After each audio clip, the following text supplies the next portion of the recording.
Hello everyone, welcome back to my channel. तो पिछली videos तक हमने अपनी सारी हाइपोथेसिस को कंप्लीट कर लिया था। तो आज की हमारी वीडियो जो है वो इस चैप्टर की एंडिंग वीडियो है, जो कि एंड होगी एक थ्योरी के साथ, जिसने प्रॉपरली ओरिजिन अर्थ की और सोलर सिस्टम की एक्सप्लेन किया है और यह प्रॉपरली बताया है कि डीमेरिट्स कितने हद तक कम की जा सकते हैं। अब इस थ्योरी में एक छोटी सी चीज़ इंपॉर्टेंट है जो हमें याद रखनी है कि इस थ्योरी को दिया था जॉर्ज लैमेत्रे ने, और कुछ एड ऑन के साथ एडविन हबल ने अपनी मॉडिफिकेशंस इसमें डाली थी। ठीक है, तो इस थ्योरी में ये एक्सप्लेन किया गया है, एक बहुत टाइनी बॉल थी, एक टाइनी पॉइंट लाइक बॉल, ठीक है, जिसपे इन्फिनिटी डेंसिटी थी और इन्फिनिटी टेम्परेचर था, और इस बॉल को नाम दिया गया सिंगुलैरिटी का।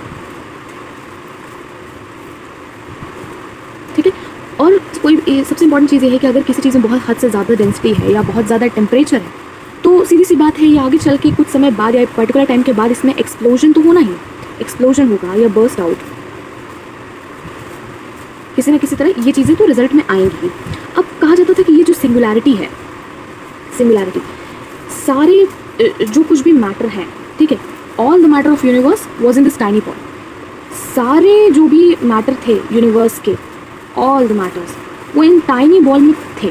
ठीक है, और हैवी डेंसिटी और हैवी टेम्परेचर होने की वजह से इसमें जब एक्सप्लोजन होता है तो सब कुछ एक्सप्लोड होकर बाहर आ जाता है। ठीक है, ओके। सो आज से लगभग 13.7 बिलियन ईयर एगो, ठीक है, इस टाइनी बॉल में एक्सप्लोजन हुआ था। फास्ट एक्सपेंशन होने लगा किस चीज़ का, जो कुछ भी मैटर था इस टाइनी बॉल के अंदर उन सब का एक्सपेंशन होने लगा। जितनी भी दूरी वो ले सकता था उतनी दूरी में वो स्प्रेड आउट होने लगा। और सबसे इंपॉर्टेंट चीज़ जो एडविन हबल ने इसमें ऐड ऑन की कि फास्ट एक्सपेंशन तक तो हुआ था, बट इट इज़ एक्सपैंडिंग, ये अब भी एक्सपैंड हो रहा है। काफ़ी हद तक इसको एक्सपेरिमेंटली एक्सप्लेन करने की भी कोशिश करी गई, बिकॉज जब रेडिएशंस भेजी जाती थी अर्थ से गैलेक्सी की तरफ, ठीक है, तो लेट्स से अगर किसी साल में भेजी गई है और वो 2 घंटे में वापस आ जा रही है फॉर एग्जांपल, और अगर हम उस समय से 3-4 साल बाद उसी रेडिएशन को वापस भेजें तो वो 2 घंटे में वापस नहीं आ रहा है, ज़्यादा से ज़्यादा 2.5 घंटे या 3 घंटे ले रहा है। तो ये चीज़ें दिखाती हैं कि उस रेडिएशन ने ज़्यादा समय क्यों लिया, क्योंकि जो एरिया था वो अब एक्सपैंड हो चुका था। ज़्यादा एक्सपेंशन की वजह से टाइम ले रहा था रेडिएशन को वापस आने में। ठीक है, तो ये चीज़ें एक्सपेरिमेंटली प्रूव भी करी गई थी, इसलिए एडविन हबल की बात भी काफ़ी हद तक सही थी कि शायद हाँ कि एक्सपेंशन अभी भी हो रहा है। ठीक है, अब जब ये एक्सप्लोजन हुआ तो जो कुछ भी एटम्स थे, ठीक है, वो एग्जिस्टेंस में आने लगे। टाइनी बॉल के अंदर किस वे में थे, किस फॉर्म में थे वो तो नहीं पता, लेकिन जब एक्सप्लोजन हुआ तो सब एटम्स अलग अलग हो गए। ठीक है, तो प्रोटॉन्स अलग, फोटॉन्स अलग, न्यूट्रॉन्स अलग, ठीक है, सब इलेक्ट्रॉन्स, ये सब सारी चीज़ें अलग अलग हो गई। अब चूंकि ये सब स्टेबल एटम्स तो है नहीं, तो जैसे जैसे टाइम बीतेगा ये सब एग्जिस्टेंस में आने के लिए गैदर होने लगेंगे और तब फॉर्म करेंगे न्यूक्लियर का। और चूंकि पहला प्रोटॉन है, पहला न्यूट्रॉन है, जब न्यूक्लियर बनाएंगे तो सबसे पहले तो फॉर्मेशन होगी हाइड्रोजन की।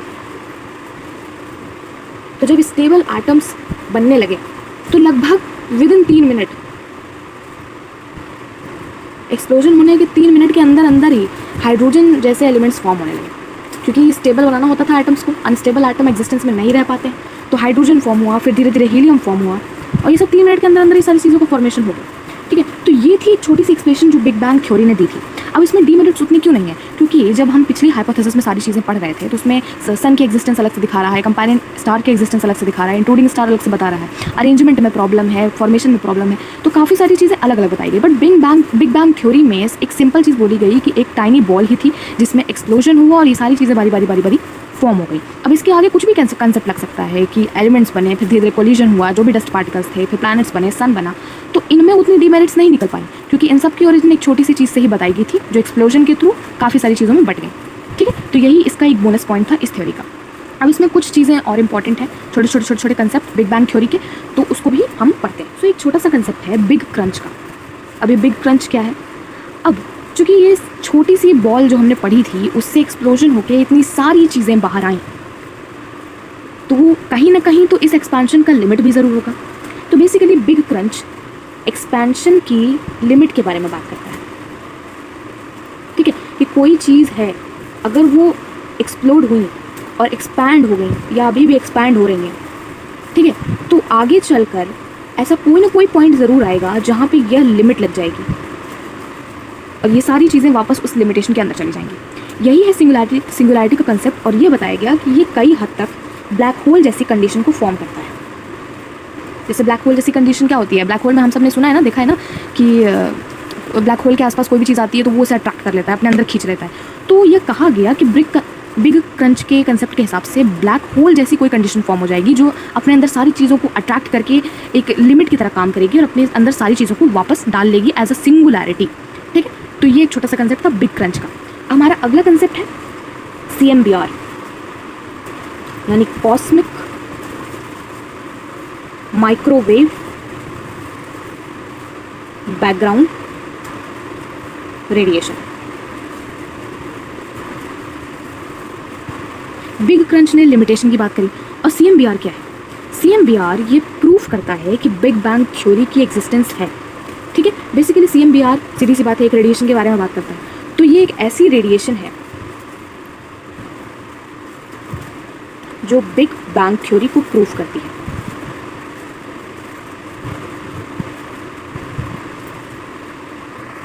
अब एक चीज़ बताया गया कि ये जो CMBR है वो माइक्रो इलेक्ट्रोमैग्नेटिक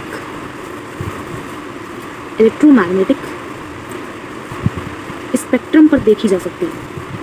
ठीक है, बेसिकली स्पेक्ट्रम एक बैंड है जिसमें एक पर्टिकुलर फ्रीक्वेंसी की रेडिएशंस एब्जॉर्ब करके देखी जा सकती है। ठीक है, तो माइक्रोवेव इलेक्ट्रोमैग्नेटिक स्पेक्ट्रम पे ही ये कॉस्मिक माइक्रोवेव बैकग्राउंड रेडिएशंस को कैच करके देखा जा सकता है, ऑब्जर्व किया जा सकता है। अब एक चीज़ इंपॉर्टेंट है कि ये तभी विजिबल है जब टेम्परेचर थोड़ा ज़्यादा हो। ठीक है, यानी थोड़ा ज़्यादा गर्म हो।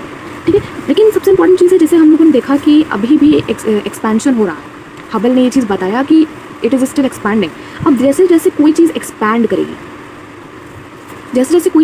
करेगी, तो यानी जो भी हीट वगैरह थी वो बटने लगेगी, उस एक्सपेंशन में वो भी स्प्रेड आउट होने लगेगी, जिसकी वजह से जो हीट एक्चुअल में थी वो धीरे धीरे कूल होने लगेगी, टेम्परेचर रिड्यूस होने लगेगा। क्योंकि अगर कोई छोटा सा एरिया है उसमें कुछ गर्मी है तो वहाँ ज़्यादा गर्मी लगेगी। अब वही बड़ा एरिया हो गया, काफ़ी बड़ा एरिया हो गया, तो वो गर्मी डिस्ट्रीब्यूट हो जाएगी, वो टेम्परेचर डिस्ट्रीब्यूट हो जाएगा और टेम्परेचर एक्चुअली में ओवरऑल एवरेज देखा जाए तो रिड्यूस हो जाएगा। ठीक है, तो जैसे जैसे एक्सपेंशन हो रहा है, जैसे जैसे टाइम बीत रहा है, एक इंपॉर्टेंट चीज़ सामने आ रही है कि टेम्परेचर में रिडक्शन हो रहा है। अब जैसे जैसे रिडक्शन हो रहा है ना, ये जो इसकी विजिबिलिटी है वो नेकेड आई से कम होती जा रही है, विजिबिलिटी कम होती जा रही है नेकेड आई से। तो ये एक चीज़ प्रूफ करता है कि बिग बैंग थ्योरी कई हद तक सही भी थी और जो एक्सपेंशन वाला कंसेप्ट था वो भी सही था।